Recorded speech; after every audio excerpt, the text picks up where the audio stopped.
Swayam Prabha. Digital India. Educated India.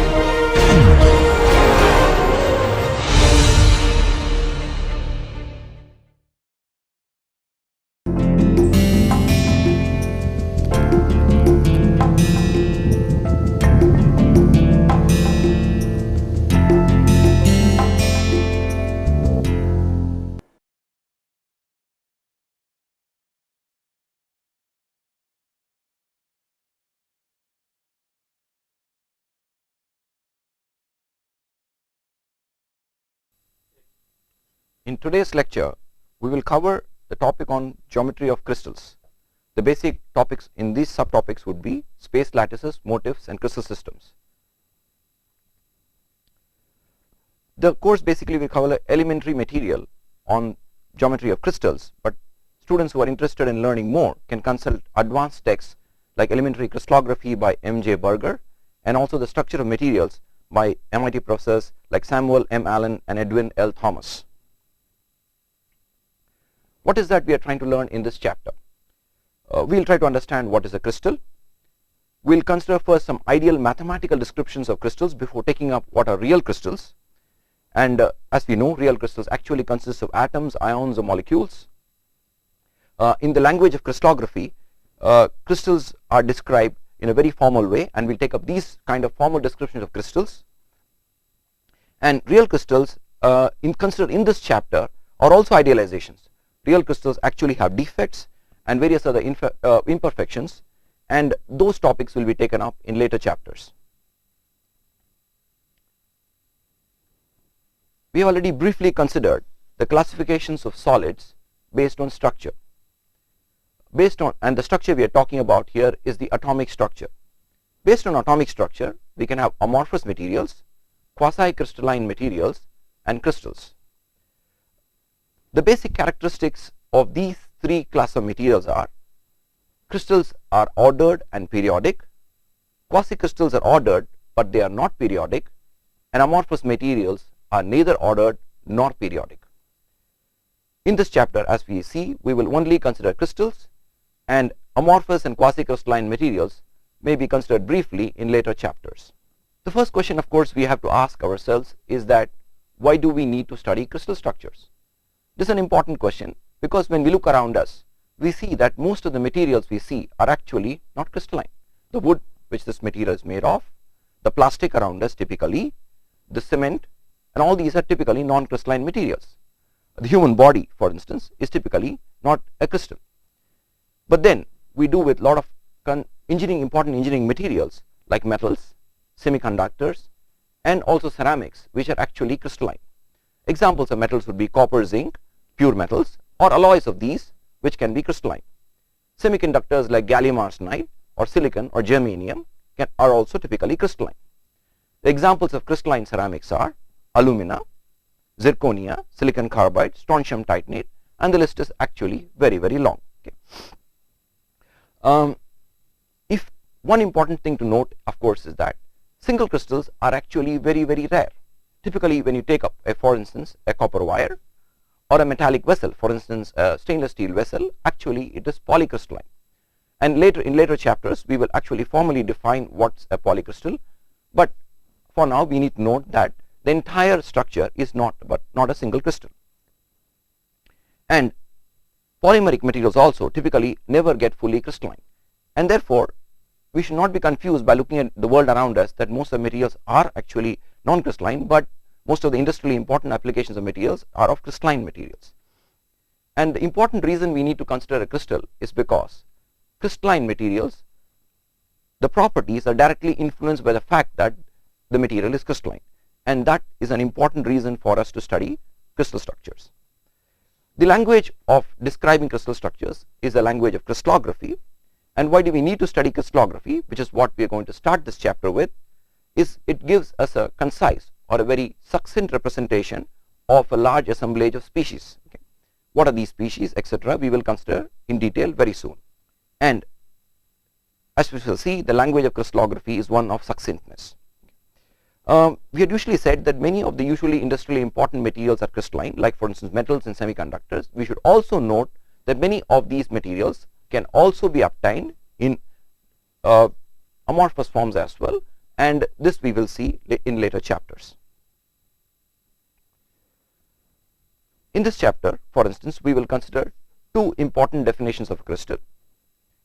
The first definition, which is the simpler one, which we shall explore in detail, and the later definition, the second one, we will only consider briefly in this elementary course, but is an important definition as well. The brief definition of a crystal, the elementary one, is that a crystal is a lattice plus a motif. So there are two components to a crystal, a lattice and a motif.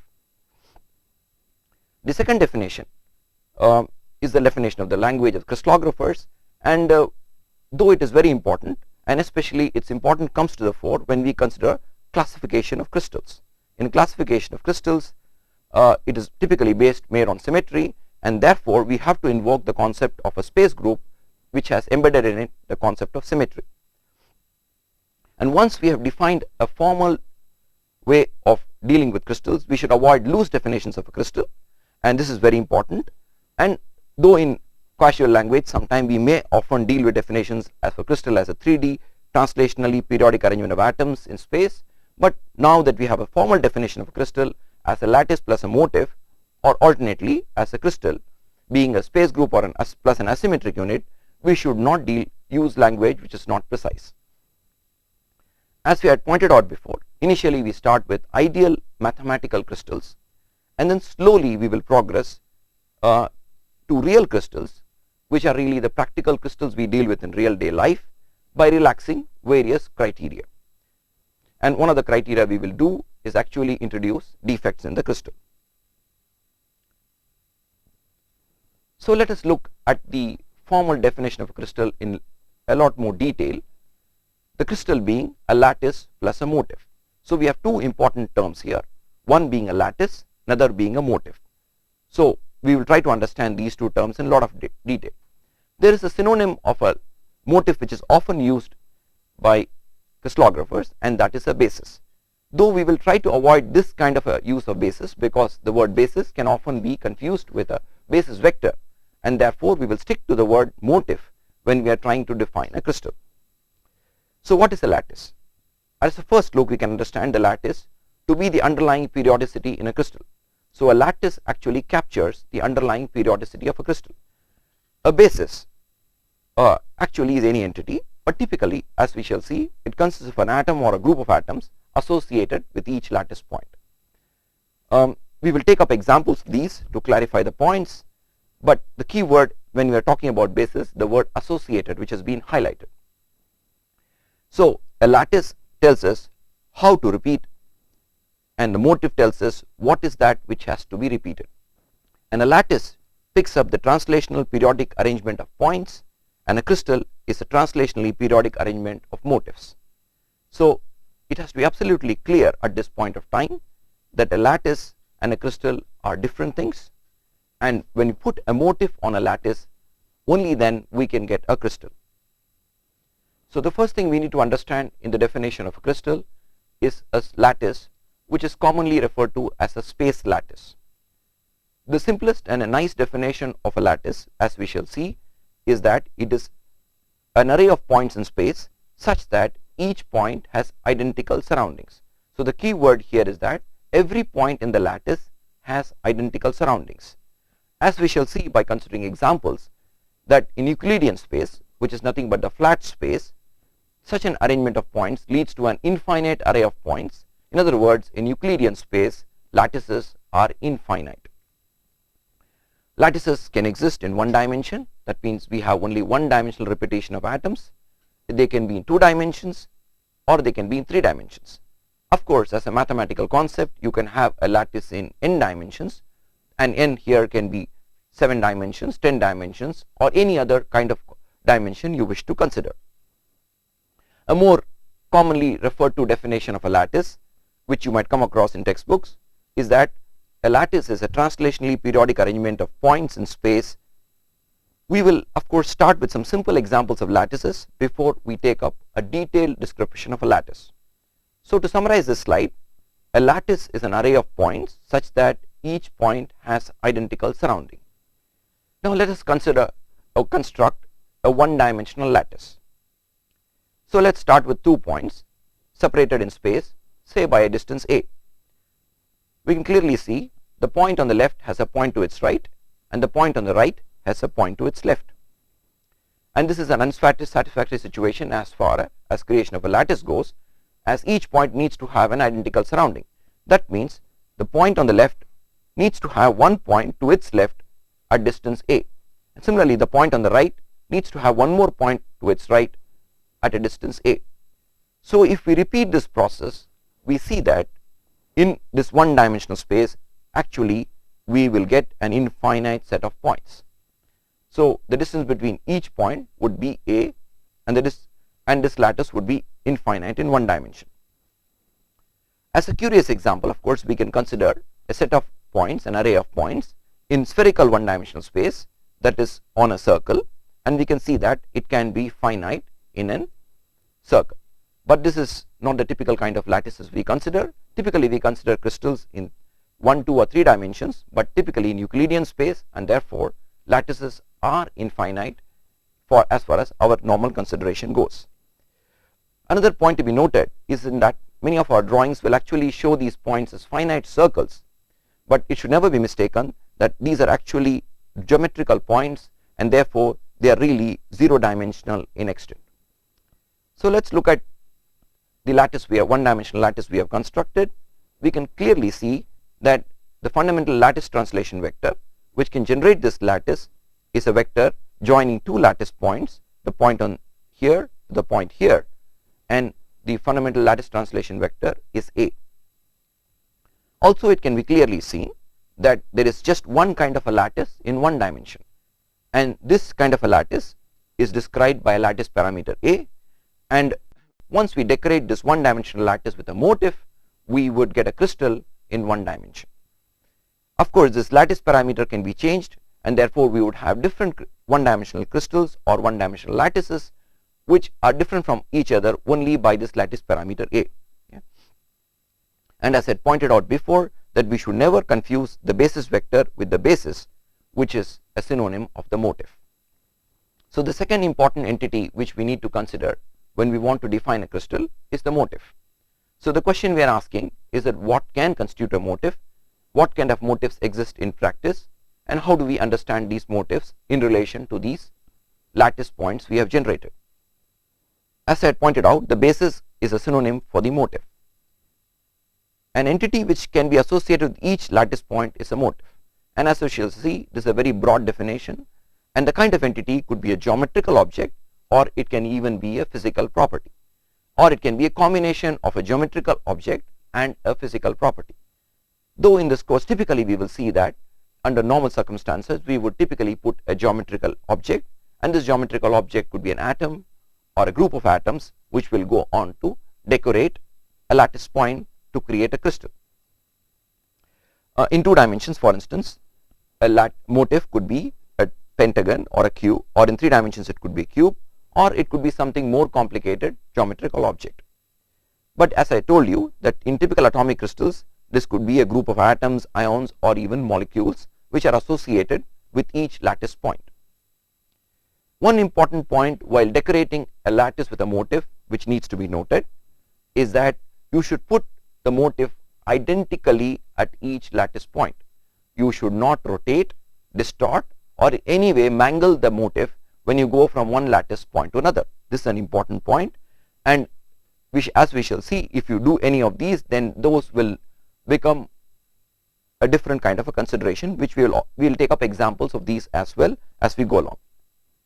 One thing, of course, it's obvious that if suppose I am putting a spherical atom in a lattice point, then since it has spherical symmetry, rotations do not matter as far as this spherical atom goes. In other words, from one lattice point to another, I can rotate the motif and put it, and it would make no difference to the way the motif is decorating the lattice point. So just to summarize and highlight the important point as far as motifs goes, motifs can be a geometrical entity, a physical property like a magnetization vector, field vortices, light intensity, etc., or it can be a combination of a physical property along with a geometrical entity. And as I pointed out before, we will focus on geometrical entities first, and later on maybe consider some examples of a physical property decorating a lattice point. So here are some examples of motifs. On the left hand side we have geometrical general motifs which are shapes, and on right hand side we have atomic kind of motifs which can go on to decorate a lattice point. Okay, and as say below, virtually anything can be a motif. So the one dimensional motif typically is a line segment, and the only variable we have got here is the length of the line segment, and therefore there is no other kind of one dimensional motif. Two dimensional motifs can be like a pentagon or a square or any other complicated two dimensional shape. Three dimensional motifs are those like a cube or a dodecahedron or a cylinder or any one of those. Okay. Atomic motifs could be a single atom motif like an argon atom, try in the example above. They can be a ion like a copper ion decorating a lattice, or an ion decorating a lattice. They could be a group of atoms which are of different kinds. There could be one or two atoms constituting the group, or there could be many more, or there could be a group of ions which can go on to decorate a lattice. Often it is found, we will see that atoms of the same type also go on to decorate the motif, like we will consider an example later wherein carbon atoms, two of them go on to decorate the FCC lattice. So let us construct a one dimensional crystal by starting with a one dimensional lattice, and here we are dealing with the simpler definition of a crystal wherein a crystal is a lattice plus a motif. So let us consider the one dimensional lattice of lattice parameter A, and the motif possible in one dimension is the line segment, and let the length of the line segment be B, and I can form a crystal by putting this motif at each lattice point as it has been done in the figure below, and we have therefore obtained a one dimensional crystal of lattice parameter A. Now we will consider some important points before we progress to other kind of motifs. We can look at the same crystal in a different way. We start with the same one dimensional lattice, which is a one dimensional lattice of lattice parameter A, and put the same motif at each lattice point, but now we will try to highlight the fact that we need not actually make the lattice the motif sit on each lattice point, but we need to merely associate a motif with a lattice point, which has been done in the case of the crystal constructed below. As you can see clearly that none of the motifs actually sit on the lattice point, but they are at a finite distance away from the lattice point. This is obviously a very simple and easy to understand point, but often you will see in real crystals, an example would be fullerene for instance, which we will consider later, that atoms actually do not even sit on the lattice point. We can do a small relaxation of the condition that we need to put a strict one dimensional motif on a one dimensional lattice, and actually start putting two dimensional or three dimensional motifs on a one dimensional lattice. And the reason we would like to do so is of course to understand crystals in an elementary one dimensional way before we go on to more realistic crystals which are actually three dimensional. So let us start with a lattice which is a one dimensional lattice as before, with a lattice parameter A. Of course I can put a sphere or a circle as a motif at each lattice point, and therefore I can get a crystal as in the figure below, which consists of a periodic arrangement of circles or spheres on a one dimensional lattice. Now we can also consider more complicated motifs which can go on to decorate a lattice. An example here is the one which has been shown, which consists of an up arrow and a down arrow which repeats itself in one dimensional space. And here we will do the inverse process. We will first start with a crystal, and then we will try to analyze this crystal in terms of the language of crystallography, which is a lattice plus a motif. So we have one dimensional crystal here wherein there is an up arrow, a down arrow, an up arrow and a down arrow repeating itself in one dimensional space. It is also clear that the motif is actually not strictly a one dimensional motif, but is a two dimensional motif. And the purpose here is to understand that how we can understand this crystal in terms of a lattice and a motif. So we will see that the lattice, underlying lattice, has a spacing A. In other words, the centers of all the up arrows alone constitute a lattice, and the down arrow centers are not lattice points. Of course, alternately, we could only consider the centers of the down arrows as lattice points and not take the up arrows as the lattice points. So let's consider the first case, wherein the centers of all the up arrows are lattice points. Therefore, the lattice parameter of the crystal was A, the lattice parameter of the crystal lattice is A, and the motif now is a combination of an up arrow and a down arrow, and the separation between the two being a distance A by 2. Therefore, the motif consists of two parts, an up arrow and a down arrow, which is separated by a distance A by 2, and when I put this at each lattice point, I get the crystal, which is a crystal consisting of up arrows and down arrows.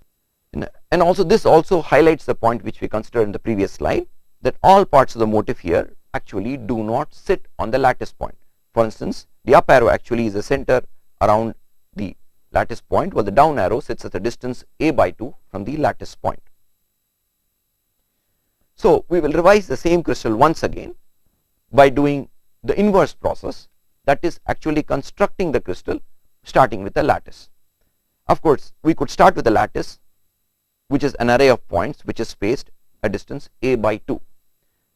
As I look at this lattice in isolation, what is the lattice parameter of this lattice? It is A by 2. It is very clear.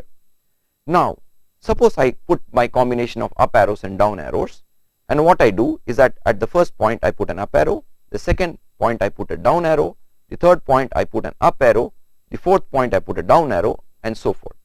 And in doing so, I have generated a one-dimensional crystal. Now let's look at this crystal a little more carefully. When I look at this crystal, it is clear that the repeat distance is actually A and not A by 2. Okay. Therefore, the center of each arrow is not a lattice point, and only the centers of the up arrows are actually lattice points. Therefore, the lattice is now has a once the crystal has been constructed, now the lattice parameter of the crystal is A and not A by 2, and therefore only the centers of up arrows are lattice points. Of course, as I pointed out before, we could have alternately chosen the centers of the down arrows as the lattice points, and we could have made the same crystal once more. And it's clear that the motif now consists of an up arrow and a down arrow, which are separated by a distance A by 2. Now we will proceed to two dimensions, and we will try to make a two-dimensional crystal. The two dimension is slightly more complicated than one dimension, but it also serves to illustrate more concepts when we consider actually a two-dimensional crystal. As in the case of one-dimensional crystal, a two-dimensional crystal is nothing but a two-dimensional lattice which has been decorated with a two-dimensional motif. And as before, we can actually relax this requirement by putting one-dimensional or three-dimensional motifs onto a two-dimensional lattice to generate a crystal which is not actually truly two-dimensional, but has a dimensionality between that of the lattice and the motif. So let us start by constructing a two-dimensional lattice and progress to make a two-dimensional crystal. So on the left hand side of the figure, we can see a two-dimensional lattice. As before, because of the requirement of identical surrounding, we will see that if this point has a point above it at a distance B, if this point has a distance A to its right another point, then identical surroundings would mean that this point as well needs to have a point to its right at a distance A and a point above at a distance B. This would automatically mean lattice is infinite. But as we are limited by our space of our screen, what we will consider here are finite representations of the infinite lattice. But we should never forget that actually lattices in Euclidean spaces are infinite. Another point we can clearly see here is that we could make a one-dimensional lattice with a single lattice translation vector, but we need two lattice translation vectors to generate a two-dimensional lattice. And here it has been shown in this example, the two lattice translation vectors have been labeled A and B.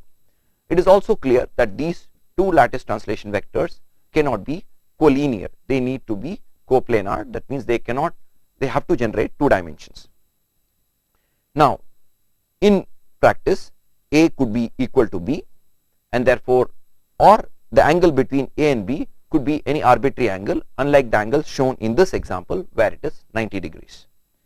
The motif shown here has been a general motif, which is a pentagon, as we have considered before, any of the two-dimensional shapes would constitute a two-dimensional motif. So we start with the lattice, which is two-dimensional, and a finite part of the lattice is shown here for clarity, and we will have a motif which is go on to decorate this two-dimensional lattice. And as we have seen, there are two basis vectors which generate the lattice, A and B, and there is an included angle between the two basis vectors. So the crystal we obtained is the one which has been shown in this figure, and as before, we see that each lattice point has been identically associated with the shape pentagon. There has been no rotation or no shift from as we go from one lattice point to another as we go on to decorate this lattice with this motif. As before, there are many ways of associating with this pentagon with this lattice, and therefore we could have many representations of the same crystal in terms of the same lattice and the same motif. An important point which comes to fore when we consider this example is the fact that each motif is identically oriented. In other words, crystals like these are orientationally ordered, and each point is exactly positioned with respect to the lattice point as each other motif, and therefore these crystals are positionally ordered. Therefore, one key factor which goes on to describe crystals is they are orientationally and positionally ordered. As we shall see later, that some of these conditions may be relaxed, and still we may go on to consider crystals which are maybe partially orientationally ordered, or maybe they are only partially positionally ordered, but still we will call them crystals. But at this point of time, we are considering ideal mathematical crystals which are perfectly orientationally ordered and perfectly positionally ordered. We have seen that when we want to describe a crystal, we need to consider an infinite lattice.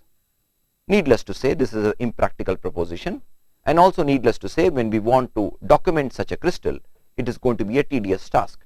The way to circumvent this problem is to consider a finite representation of an infinite lattice, and the way to do it is by considering something known as a unit cell. The unit cell is also sometimes referred to as a cell in common literature, and is a representative unit of the structure.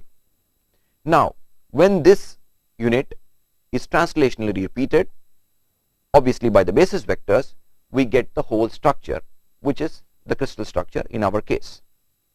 Of course, as we shall see, referring to the figure at the bottom, that the unit cell can be for a lattice or can be of a crystal, and when the unit cell has only lattice points, then the crystal will also be that considering only of the lattice. When we are actually considering a unit cell of a crystal, then the unit cell will also contain parts of the motif when we are talking about a unit cell of a crystal. An important point to note when we are describing unit cells is the fact that the word unit should not be confused with the fact of actually the crystal or the lattice having only one lattice point per cell. That term used to describe a single lattice point per cell is called a primitive or sometimes a simple unit cell. If the structure under consideration is a crystal, then the unit cell will have typically atoms and molecules, as we have seen. But another important point to be noted at this stage is that inside the unit cell there may not be full atoms, only parts of the entity may actually be represent inside a single unit cell, and we will consider this by actually citing examples. It's also obvious that the dimension of the unit cell will match the dimension of the structure. For instance, suppose I am talking about a unit cell of a one-dimensional crystal, then the unit cell will be a one-dimensional unit, which is nothing but a line segment. For a two-dimensional structure, we will have a two-dimensional unit cell. Similarly, for an n-dimensional structure, the unit cell will actually have n dimensions, and therefore n fundamental lattice translation vectors. So, to summarize this slide, a unit cell can be for a lattice or can be for a crystal. If it is a unit cell of a lattice, then it will only consist of points, geometrical points. If it is a unit cell of a crystal, then in addition to lattice points, it will also consist of motifs.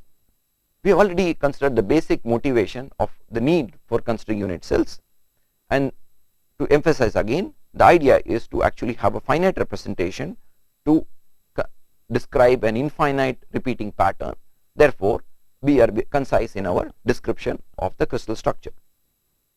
A few additional points are noteworthy at this stage when you're talking about unit cells, that typically the lattice points are present only at the corners of the unit cell, but this is only a convention, and we will take up examples of cells in which we need not put lattice points only at the corners of the unit cell.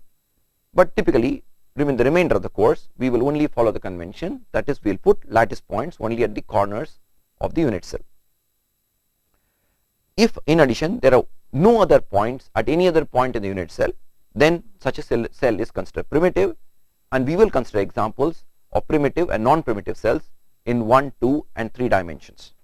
There are other terminology which you would come across when you are studying textbooks, and these other kind of cells possible are Voronoi cells and Wigner-Sage cells, but in this elementary course we will only consider examples of primitive unit cells and non-primitive unit cells. So let us find out what is the unit cell of some of these structures we have already described, and let us start with the one-dimensional crystal. So before we go to the one-dimensional crystal, let us consider the primitive unit cell of a one-dimensional lattice. So the primitive unit cell is nothing but a line segment which extends from half a lattice point to the center of the next lattice point. So let us see what are the contributions to these unit cell from the lattice points. It is clear that the lattice point on the left only contributes half to the unit cell, the lattice point on the right contributes only half to the unit cell, and on the whole the unit cell has a contribution of 1 lattice point per cell. And since this has only 1 lattice point per cell, it is called a primitive unit cell, and if there are more than 1 lattice point per cell, then we will call it a non-primitive unit cell. The example shown in the second figure below shows a non-primitive cell which is a doubly non-primitive unit cell, and in this case we can consider unit cell as shown by the blue line. So let us find out what are the contributions of the lattice points to this blue line. The central point is fully within the unit cell and therefore has a contribution 1. The lattice point to the left contributes half to this unit cell, while the lattice point on the right contributes another half to this unit cell, and therefore the total contribution to this unit cell from this lattice is 2, and therefore we call this a doubly non-primitive unit cell. By analogy, we can go and consider triply non-primitive unit cells and higher non-primitive unit cells. The example on the bottom of the slide shows a triply non-primitive unit cell. In this case, the contribution from the point on the leftmost is half, the rightmost is half, making 1, and there are 2 additional points making full contributions to the unit cell. Therefore we have a total contribution to the unit cell being 3, and therefore this unit cell is called a triply non-primitive unit cell. Let us look at this same concept of a primitive and non-primitive unit cell from the point of view of a crystal. If we are talking about a crystal, the unit cell in addition to the lattice points will also contain motifs. The only kind of motif we considered before in 1 dimensions was the line segment, but in reality we know therefore that we cannot have just line segments in one, and real crystals therefore are not possible. But we shall use these kind of 1-dimensional crystals for the purpose of illustration. So let us consider the crystal wherein we had put a circle or a sphere as along a 1-dimensional lattice, and we will consider what is the contribution of the units here inside the unit cell. So in a typical conventional representation, the way typically this unit cell would be shown is that there is a sphere on the left and or a circle on the left and a circle on the right at the ends of an unit cell. But this is clearly unsatisfactory, and a more correct description would be wherein half the motif is sitting here and half the motif is sitting to the left, and similarly half the lattice point is contributed to the unit cell from here and half the lattice point is contributed from this lattice point to this unit cell, and therefore the complete unit cell would actually be something like this, which has a certain extent on the second dimension as well. So the point to be noted here is that often we would draw diagrams which show a unit cell having complete atoms, but the thing to be noted is that only a part of actually the entity may actually belong to the unit cell. So this kind of a representation is just for simplicity, and the real representation is the one which has been shown in the figure above here. Also it is clear that such a 1-dimensional crystal is described by one lattice parameter, which is A. Now let us proceed to 2 dimensions, An unit cell in 2 dimensions is described by 3 lattice parameters. These are 2 distances A and B, and there is an angle included which is alpha. There are special cases which are possible, cases in which the lattice parameters A and B are identical, the lattice parameter alpha is 90 degrees, or the angle alpha can be 120 degrees. Unit cell shapes in 2 dimensions can be a square, a rectangle, a 120 degree rhombus, or a parallelogram, and the parallelogram being a general parallelogram. The lattice parameter restrictions for some of these are: for a square you can have A equal to B and alpha equal to 90 degree. In a rectangle lattice, A and B are not equal, but alpha is still 90 degrees. In a 120 degree rhombus, A and B are identical, but alpha is 120 degrees, and a general parallelogram, A, B and alpha have no restrictions placed upon them. In this elementary set of lectures, we are only describing or pointing out to some of the existence of some of these lattices. We will take up a little more detail later on when we will describe some examples of the square and rhombus unit cells and crystals based on these. So let's go back and consider a 2-dimensional lattice which we had considered before, which was generated by 2 lattice translation vectors A and B. So this is the 2-dimensional lattice, and as before, this is nothing but a finite representation of the infinite lattice. This is a rectangular lattice because A and B are identical, not equal to each other, and the included angle is 90 degrees. So let us try to construct some primitive, doubly non-primitive and triply non-primitive unit cell for the case of this rectangular lattice. It's clear that the blue cells are both primitive unit cells because the contribution of the lattice to the unit cell is 1. In the case of the rectangular unit cell, it is clear that the contribution of each one of these lattice points is 1/4, and there are 4 lattice points at the corners, and therefore the net contribution is 1 to the each lattice point in each unit cell. In the case of the parallelogram unit cell, it is clear that the contribution of each lattice point to the unit cell is not equal, but the net contribution to the unit cell is 1, and therefore this kind of unit cell is also a primitive unit cell. There are 2 examples of a doubly non-primitive unit cell given below. Both of these unit cells actually consist of 2 lattice points per cell.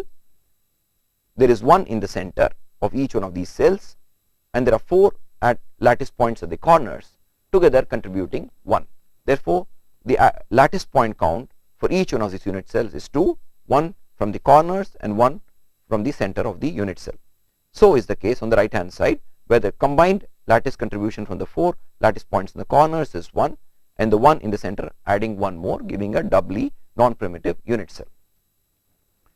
The ones in orange are the triply non-primitive unit cells, wherein each lattice point or each unit cell is contributed by multiple set of points, those in the corner of unit cells and those also which are present on the edges in this case, and those present within the unit cell in this case. So let's do a count for the one on the left. The 4 lattice points on the corners contribute 1/4 each to the unit cell, and therefore making a net contribution of 1 lattice point to this unit cell. These 2 share half the lattice point to this unit cell. Similarly, these 2 and these 4 together make a contribution of 2, and therefore the total contribution to this unit cell is 3. Similarly, the orange one on the right also has 3 lattice points within the unit cell, 1, 2 and the 1/4 totally being contributed from the ones in the corners. Therefore, we have now considered primitive and non-primitive unit cells in 1 dimensions and also 2 dimensions. And to point out again, the word unit should not be considered with a primitive unit cell. And we will consider examples of unit cells of different types as we go along. Another point which is perhaps obvious is that the symmetry or the kind of lattice or the crystal is not altered by the choice of the unit cell. This might seem like a trivial point initially, but this is a very important point, that I can make a multiple choices of unit cell for the given crystal or a given lattice, and some of the examples are like in this slide before.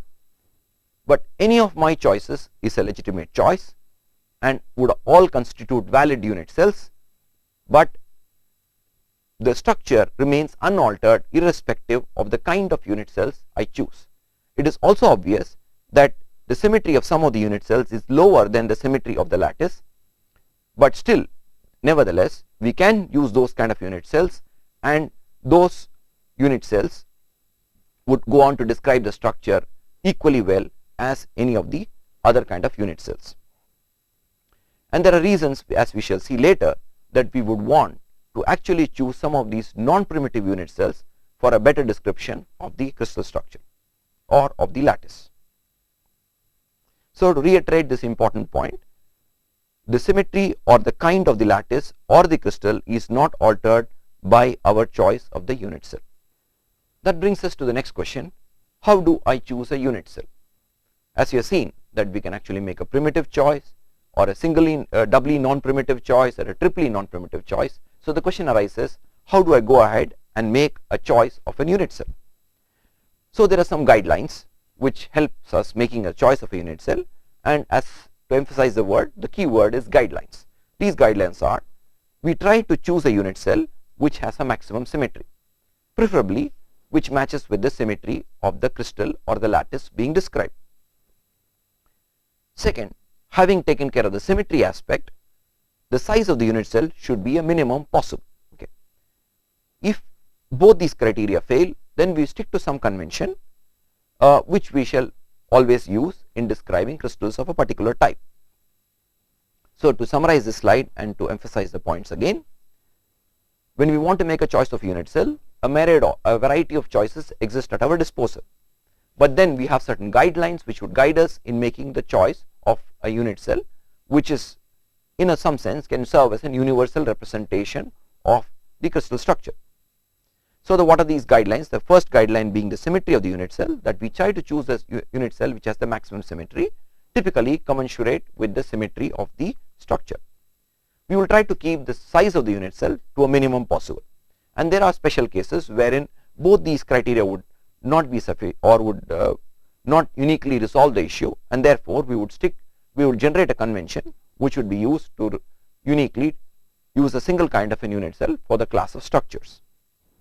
So let us consider examples to actually clarify this point of how we use the symmetry or the size in choosing unit cells.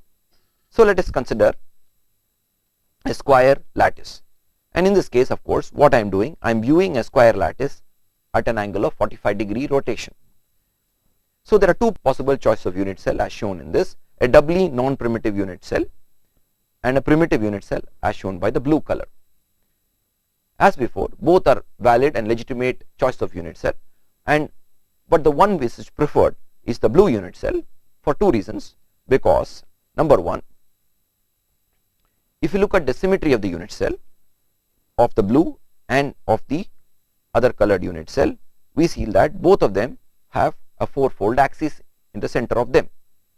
Therefore, the symmetry of the unit cell is same, and therefore we could have made a choice based on the first criteria. There is no unique resolution between the two unit cells. But now let's look at the size. Obviously, the doubly non-primitive unit cell is twice the size of the blue unit cell, and therefore the preferred unit cell for this case is the blue unit cell, which has the same symmetry as that of the lattice. As we can see in the figure, that the lattice has a distribution of four-fold axes, okay, at various points, at lattice points and some between the two lattice points, and the unit cell also has this four-fold axis, and hence based on symmetry I would choose a square unit cell, and based on size I would choose the square unit cell of the smaller size, which is nothing but the blue unit cell. So to review this example, I have got here a square lattice which is shown rotated 45 degrees. In other words, I am viewed along this direction, I would see the square lattice the normal way it is shown. There are multiple choice of unit cells possible for this lattice. I can choose the one like the one in blue, I can choose the one shown in this brownish color, which is a doubly non-primitive unit cell, or I can choose a triply non-primitive unit cell or unit cells of various other shapes. Clearly, those various other shaped unit cells have a lower symmetry than the unit cells which are shown here in the figure. Now, what is the symmetry we are comparing with? We are comparing the symmetry of the unit cell with the symmetry of the lattice. And what is the symmetry of the lattice? Though we have not shown all the symmetry operators overlaid on the lattice, but we can clearly see that the lattice has fourfold symmetry. Now, both the unit cells shown in the figure have fourfold symmetry, but based on the second criteria, which is the size criteria, I would go on to choose the smaller unit cell as a preferred unit cell for describing this two-dimensional square lattice. Another possible primitive unit cell is shown in the figure, which is in the shape of a parallelogram, but clearly this would not be a preferred choice of a unit cell, because you can see that this unit cell has only a two-fold axis at its center and not a four-fold axis. Again, to reiterate the fact which we had stated in the couple of slides before, let me go down to the slides which I had shown before.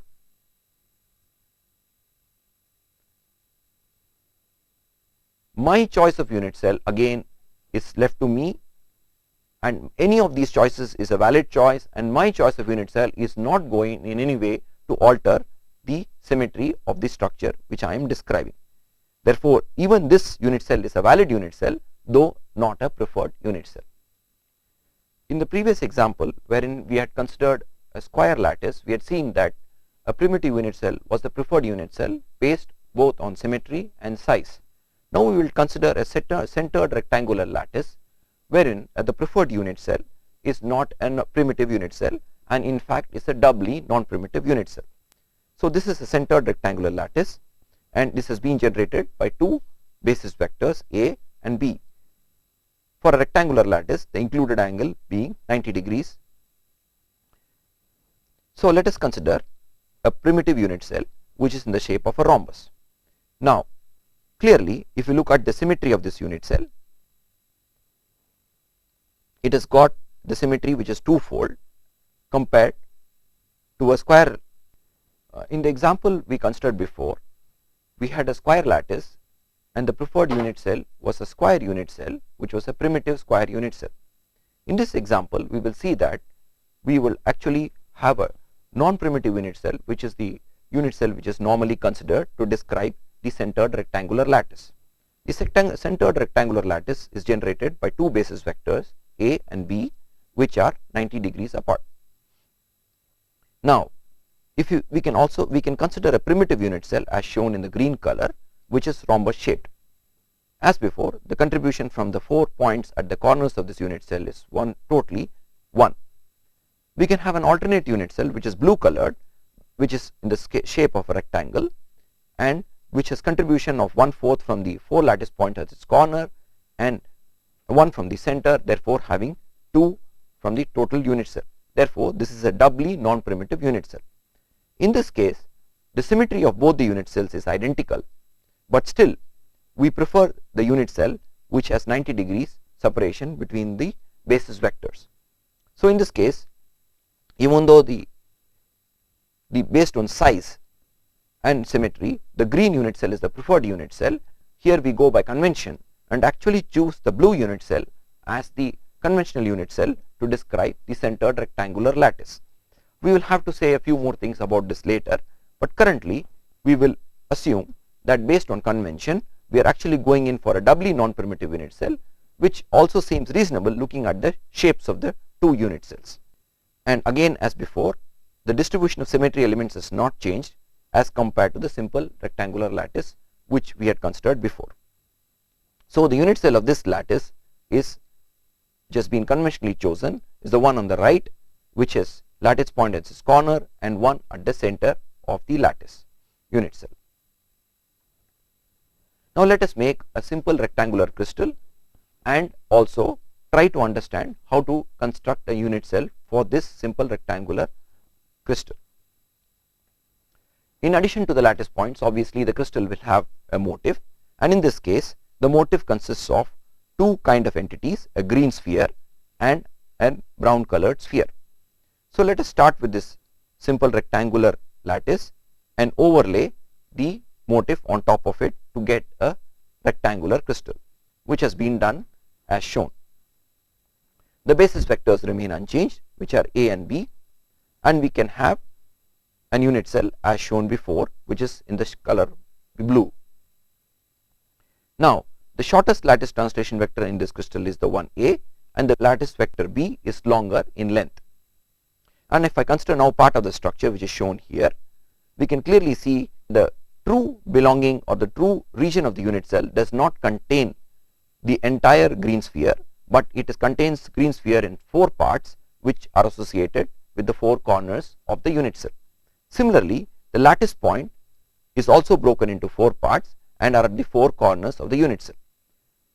The point to be made here or to be noted here is that in normal representation you will see a unit cell as in the figure at the top, wherein you will see the whole circle instead of only 1/4 of the circle which has been placed in the structure. Now, the motif clearly which decorates each lattice point is a green sphere and a brown sphere, and therefore at each lattice point you would place a green sphere and brown sphere to generate the crystal from the lattice. A thing to be noted here clearly is that the one which is not a unit cell is this rhombus shaped structure here, which was a unit cell in the case which was considered previously. So, in the centered rectangular lattice, this could have served as a unit cell, but in the case of the crystal, clearly this is not a unit cell, as the 4 corners are of different kind of spheres. In other words, there are 2 different spheres. On this corner and this corner we have a green sphere, and the top and bottom corner we have a brown sphere, and therefore this is not a valid unit cell of the structure.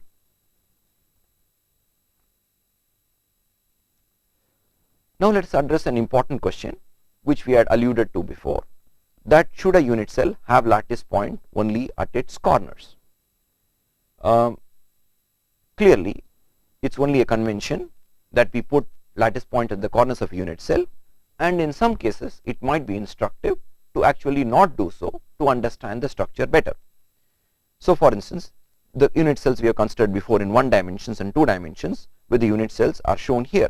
For instance, the 1-dimensional unit cell had points at the corners of the 1-dimensional line segment, which is the unit cell. Similarly, in the conventional unit cell chosen for the square lattice, we had this blue and the doubly non-primitive brown unit cell, but in both cases we had lattice points at the corners of the unit cell. Now let us consider some cases wherein we don't want to put lattice points at the corners of the unit cell, but they could also be construed as cells which can make up the structure, and some examples are the yellow one, the blue one, and the green one. And as we can see from the example, this green unit cell, when translationally repeated along 2 directions, can actually give the whole structure. Therefore, this is also a valid cell, though which is not conventionally chosen. So to reiterate an important point, we have seen that conventional unit cells have lattice points at their corners, but we could always choose cells which do not have lattice points at their corners. 3 examples for the square lattice have been shown in this figure. One is the yellow one, the second one is a blue one, and the third one is a green one. The important requirement for all these cells obviously has to be that this cell has to be space filling. In other words, if you are talking about a 1-dimensional structure, the unit cell has to be a space filling 1-dimensional line segment. In 2 dimensions, the shape chosen should be space filling in 2 dimensions. Similarly, in 3 dimensions, the shape chosen should be space filling in 3 dimensions, and starting from a unit cell or a cell, we generate the space filling structure by imposing the 3 lattice translation vectors in 3 dimensions, the 2 lattice translation vectors in 2 dimensions, and in 1 dimension just the single lattice translation vector. And the best illustration of this, the fact that the green cell also works as a cell for the structure, is by actually considering imposing the lattice translation vectors to see that actually the space is filled by the green cell as well. Similarly, the yellow cell and the blue cell will also serve as valid unit cells or valid cells to the structure, though conventionally we do not consider such kind of cells in description of crystal structures or of lattices. One place wherein choice of such unit cells could be instructive is in understanding that when we had actually constructed some of the crystal structures, we saw that the unit cell actually cuts the parts of the motif into many pieces, and this can be a little confusing while actually we are making a counting of the unit cell or the contribution of the atoms or the lattice points to the unit cell, and such problems can be alleviated by moving the unit cell, in other words considering unit cells of the kind we had seen in the previous slide, which is this slide, wherein this unit cell, the yellow unit cell and blue unit cell, are of the same size but have been translated with respect to the origin a little bit. So if you have unit cell in parts as in the figure shown below, we can make a new choice of a unit cell, which is obviously a non-conventional representation of the unit cell, wherein I have translated the blue unit cell a little bit. Therefore now the unit cell consists of one green entity and one brown entity within the unit cell, and none of the parts of the unit cell have been cut into parts. So and when I am making a counting, it is very simple here. In the left hand side I had to make 1/4 into 4 to get 1, and 1 green sphere or 1 green circle and 1 brown circle sitting at the center. In this case clearly it is 1 green and 1 brown which contribute to the unit cell. So we have seen that when we want to choose unit cell, there is a conventional way of doing so, but certain non-conventional ways can help us in understanding the structure which we are dealing with presently.